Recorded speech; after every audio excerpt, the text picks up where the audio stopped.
I'm gonna take a break today from all the blockbusters and major motion pictures that I typically get requested or paid to see, and instead want to talk about something that's independent, made on a small budget, and invokes the spirit of Minnesota and the Duluth area that I call my home.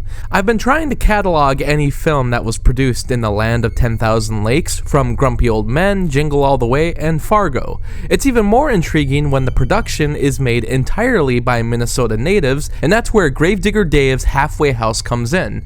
Directed by Keith Hopkins and aided by a number of other dedicated filmmakers, this somehow completely went under my radar until attending DeluCon in the past year, and with the premiere happening at the independent theater Cinema this coming Sunday, March 1st, free to attend by the way, I thought it was appropriate to talk about a local project like this. Gravedigger Dave's is an anthology picture featuring original narratives, documentary segments, and a showcase of the beautiful Duluth area, but invoking all the creepy, supernatural aspects that I never realized were even prevalent in my city. I feel like feature-length debuts are usually horror-centric, but where this movie differs is with the absolute fascination of ghost hunting and all that comes with it. We get interviews with real-life people discussing their run-ins with the paranormal, mixed with reenactments that act as suitable, well-put-together short films. I can't really think of a comparison for the kind of movie that this is. Honestly, this most closely resembles those Walt Disney package films that came out in the 1940s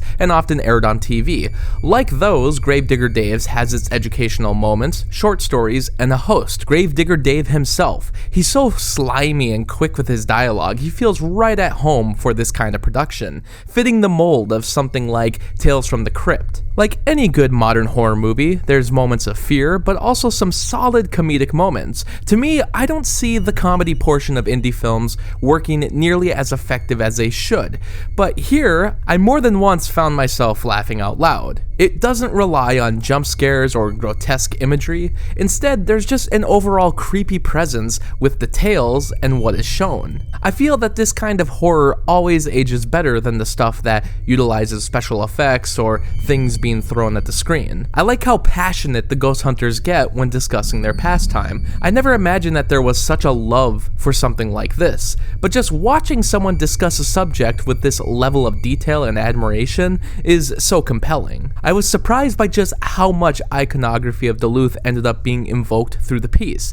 I've been hoping for a long time to see this area shot on film and used as a background for a movie. I even hope to do it myself someday, but for what the Northland offers, I think it's about time something like this came along. It takes advantage of its budget and makes the most of what's provided, and in the process, I think Gravedigger Dave's Halfway House finds a unique footing compared to other horror debuts. It feels personal and interesting, and avoids a lot of the tropes and failures that often appear in independent works. It especially works well in regards to the pacing, editing, and runtime. I believe that the pacing can be the downfall for a good feature-length production, but this is a tight, concise, and for a movie that packs in a number of different ideas, has focus. Like I said, this premieres on March 1st, so if you're in Duluth, go support local art. But if you're too far away but have an interest, it'll be available for you to watch eventually. Just go follow Gravedigger Dave's Halfway House on Facebook. In the meantime, my only suggestion would be for the sequel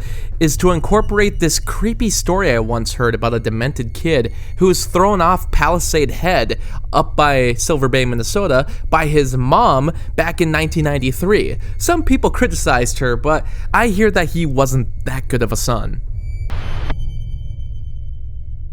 Thanks to all my Patreon supporters. For only $7, you can get your own monthly movie review. Ask me to review anything I haven't already. There's also other perks like blogs, exclusive videos, and early access. You can also follow me on Facebook, Twitter, and Instagram. And thanks so much for watching this video.